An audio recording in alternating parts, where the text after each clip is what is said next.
Assalamualaikum warahmatullahi wabarakatuh. Perkenalkan, nama saya Renita Agustina dengan NIM 210404612 dari kelas A jurusan Tasawuf dan Psikoterapi Universitas Islam Negeri Wali Songo Semarang. Video ini dibuat guna untuk memenuhi tugas pada mata kuliah Psikologi Dalam yang diampu oleh dosen Hikmatun Balikoh. Kali ini saya akan membahas tentang salah satu tokoh psikologi psikoanalisa, di mana tokoh ini merupakan tokoh yang cukup penting dalam psikologi ketidaksadaran, yaitu Carl Gustav Jung. Untuk lebih lengkapnya, saya akan menjelaskan tentang biografi tentang beliau. Carl Gustav Jung adalah seorang pemuda yang cerdas dan seorang psikiater berkebangsaan Swiss, pendiri dari sekolah psikologi analitis yang lahir pada tanggal 26 Juli 1875 di Kassel, dekat Danau Constance, tepatnya di negara Switzerland. Ayahnya bernama Paul Jung yang merupakan seorang pendeta di desanya. Jung ini belajar banyak hal dari ayahnya karena ayahnya Jung adalah seorang filologi handal. Lalu ibunya bernama Emily Presford Jung yang merupakan seorang anak pemuka agama. Dalam usia 4 tahun, keluarganya pindah ke Basel, di mana Jung dididik dan belajar kedokteran. Nenek dari ibunya banyak belajar dari teolog, sedangkan nenek dari ayahnya adalah seorang anggota Dewan Katolik di kota Mainz. Warisan religius yang diterima Jung boleh jadi mempengaruhi minat dengan persoalan-persoalan religius dalam karya Jung. Perkembangannya juga dipengaruhi oleh warisan medis, khususnya dari nenek moyang ayahnya yang menjadi dekan pada Fakultas Kedokteran di Universitas Basel pada tahun 1822. Selain itu, kakeknya juga mendirikan rumah sakit jiwa yang pertama dan sebuah rumah bagi anak-anak lemah mental, atau disebut dengan Fiddelmind. Karena latar belakang keluarganya yang berpendidikan ini menjadikan Jung mampu menguasai beberapa bahasa, diantaranya yaitu bahasa Latin, sastra kuno, dan bahasa Sanskerta yang ada dalam kitab suci umat Hindu. Religiusitas yang dimiliki inilah yang nantinya menghadirkan pemikirannya yang identik dengan hal-hal religius dan ilmiah yang tampak dari teori-teorinya. Nah, secara personality, Carl Gustav Jung adalah pribadi yang lebih suka menyendiri. Dia tidak fokus pada sekolahnya dan bukan pribadi yang gemar berkompetisi. Jung ini mempelajari banyak cabang ilmu seperti zoologi, biologi, paleontologi, dan arkeologi, sekaligus sebelum akhirnya dia memilih mempelajari bidang kedokteran.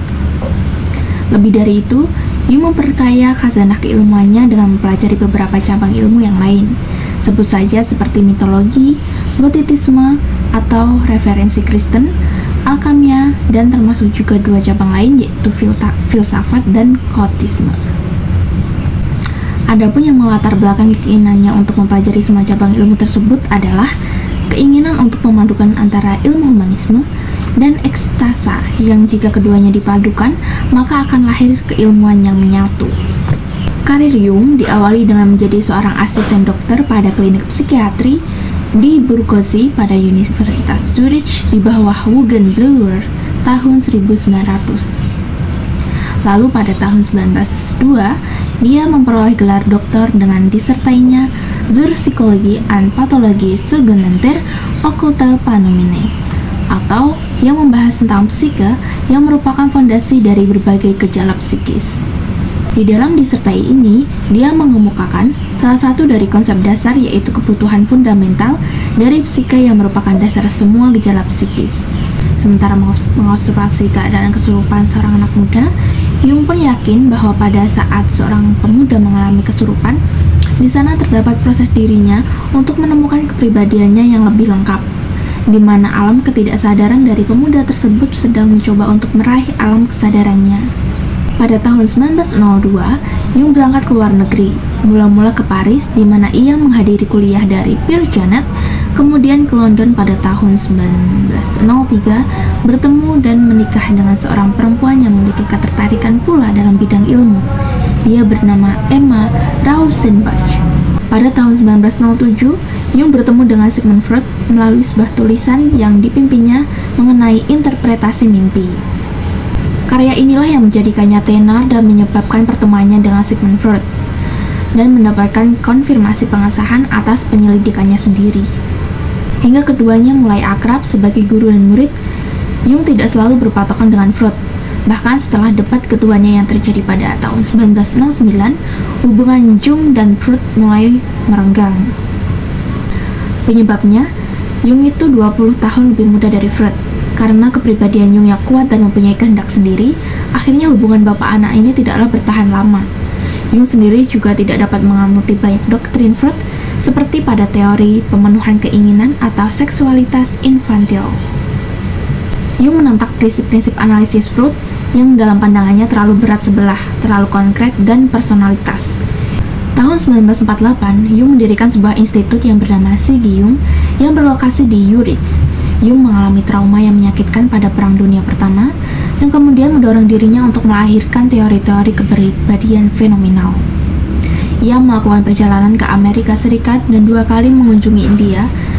Simbol-simbol religius dari Hinduisme dan Buddhisme, khususnya adalah ajaran Buddhisme Zen dan filsafat Confucius, memainkan peran penting dalam pendidikan psikologisnya. Jung mendirikan institut ini juga untuk meneruskan ajarannya dan sebagai pusat latihan bagi analisis-analisis. Karyanya dilanjutkan di Inggris oleh Society of Analytic Psychology atau Perkumpulan Psikologi Analitis. Selain itu, Jung adalah ketua Perkumpulan Swiss untuk Psikologi Praktis yang didirikannya pada tahun 1935. Tahun 1933 sampai 1942 ia menjadi profesor pada Federal Technical College di Zurich dan pada tahun 1949 menjadi profesor psikologis medis di Basel. Ia menerbitkan majalah berjudul Central Journal for Psychotherapy and Related Fields dari tahun 1933 sampai 1939. Ada setidaknya 200-an karya yang telah ditulisnya, baik itu yang sudah maupun belum dipublikasikan. Symbol of Transformation, Suicide and Analytic Psychology, Psychological Types, The Structure and Dynamic of the Psyche. Jung meninggal tepatnya di Gustav di Danau Zurich pada tanggal 6 Juni 1961. Ketika ditanya tentang data biografinya, Jung menegaskan bahwa ia hanya mempunyai kehidupan batin saja, atau he has an inner life. Segala sesuatu yang ia alami dalam dunia luar menjadi sebuah pengalaman pribadinya. Kesimpulannya, Jung merupakan murid dari tokoh psikoanalisa Sigmund Freud, akan tetapi lebih memilih untuk mengembangkan teorinya sendiri, yaitu psikologi analitik. Inti dari teori Jung yaitu berisikan tentang ringkasan kepribadian. Walaupun ada teori dari Sigmund Freud yang ditentang oleh Jung, akan tetapi Jung dan Sigmund Freud memiliki kesamaan untuk sepakat bahwa level mental terdiri dari kesadaran dan ketidaksadaran. Sekian biografi dari Carl Gustav Jung.